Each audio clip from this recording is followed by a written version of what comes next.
This is Jamey from Stonemaier Games, and in this week's Sunday sit-down video, in which I am standing up for some reason, I am talking about something a little special because today I'm going to share the top 10 games of Shannon. You probably haven't heard me mention that name very often. Shannon is our manufacturing project manager. He works at Panda. He's from Canada. He's a wonderful guy. I've gotten to meet him several times, and we correspond multiple times a day about our various games and products that we have in production with Panda. And Shannon's birthday was this week, and so I thought it would be great to feature his top 10 favorite games, and it kind of goes along the line of these recent videos I've been doing about people who have a very, very strong connection to Stonemaier Games, the types of games they like.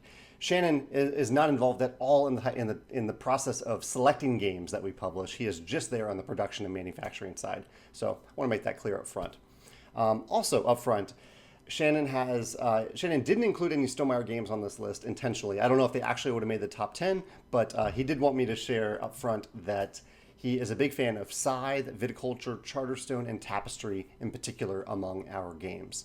He also had some honorable mentions, which are Power Grid, Antiquity, Tigris and Euphrates, Ganz Schon Clever, Doppelt So Clever, Orleans, One Deck Dungeon, Pandemic Legacy Season 2, Twilight Imperium, 4th edition, Clinic Deluxe Edition, Twilight Struggle, and Caverna. So those were close to making his top 10.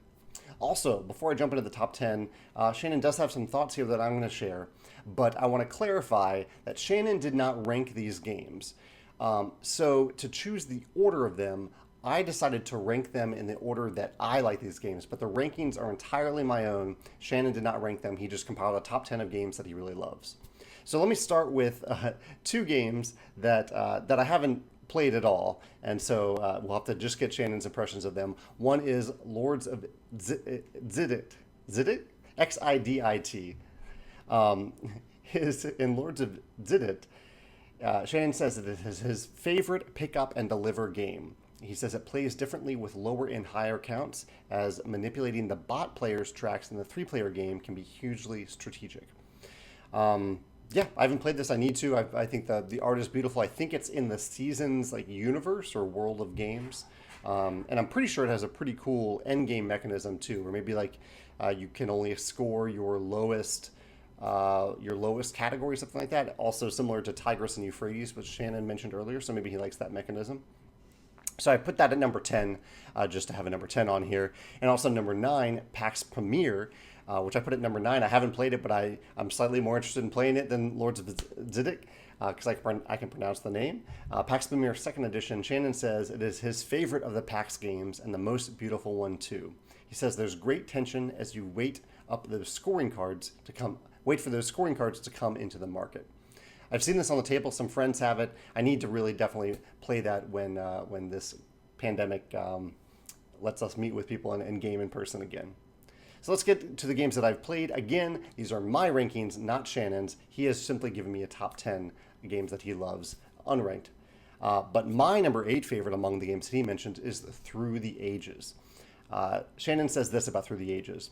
For a game on the longer side of playtime, this one has gotten to the table over 50 times in the last decade. He says, I love games with tons of micromanagement. This doesn't appeal to all people, but I love pushing a bunch of bits around. I've played most of my games with 2 players, which is great, but with 3 players, those packs and wars mean more.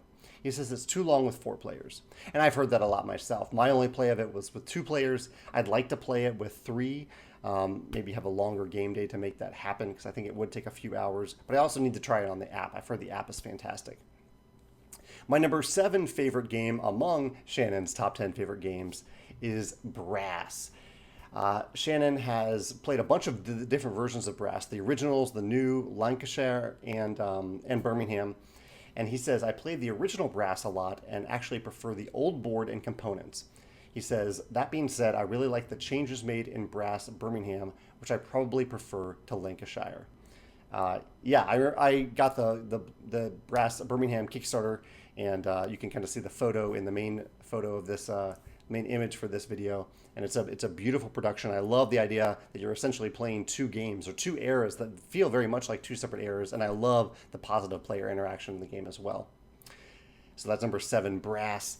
My number 6 out of Shannon's favorite games is Everdell, which is a game that I've admittedly only played once. I really need to play this again, but I don't have a copy. I don't know if I have any friends who have a copy either.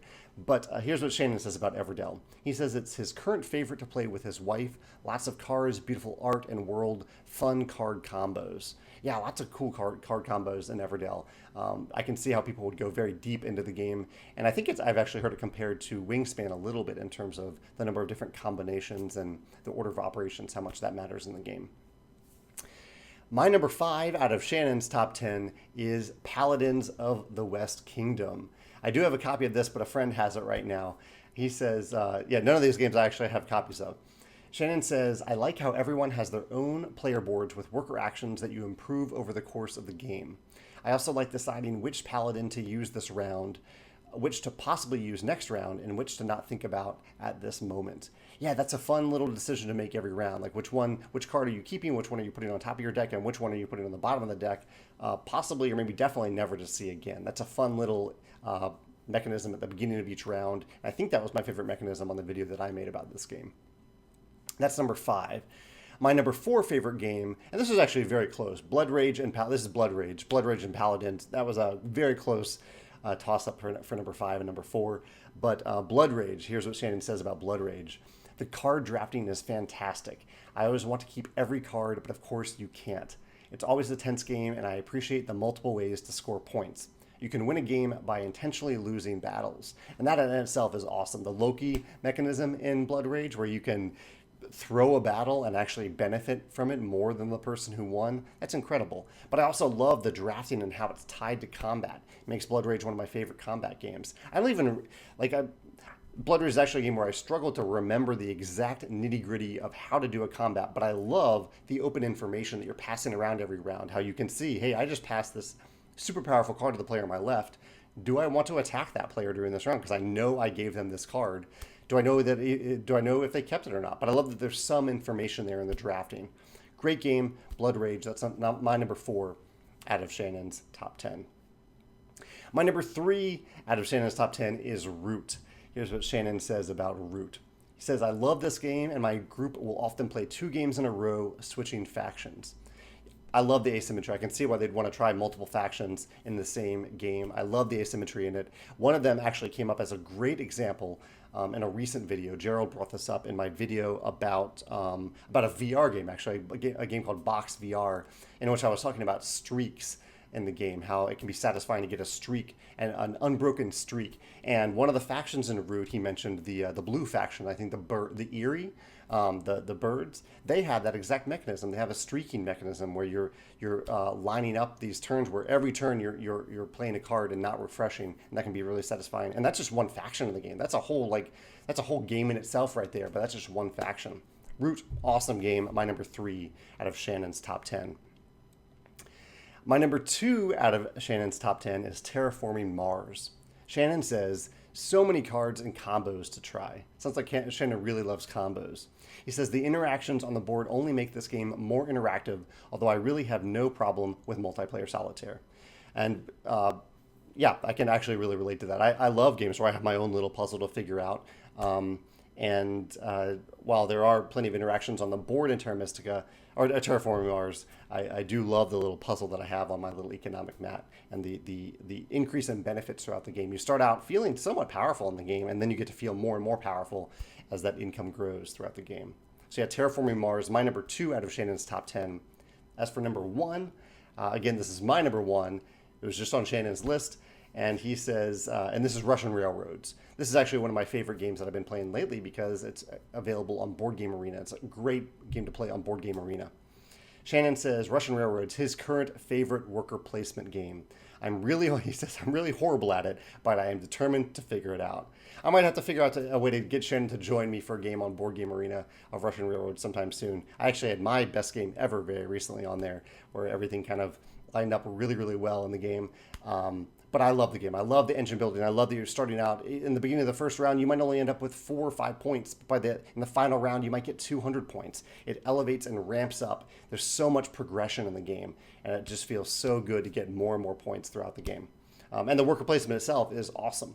It isn't It's a fantastic way to have some pleasant interaction with other players without really trying to hurt anyone in general. So Russian Railroad's my number 1 out of Shannon's top 10. I'd love to hear your thoughts on these games. If you have any of these games on your top 10 list, if you have any suggestions, having heard these games, or any thoughts about them, I'd love to hear your thoughts in the comments below. Thanks.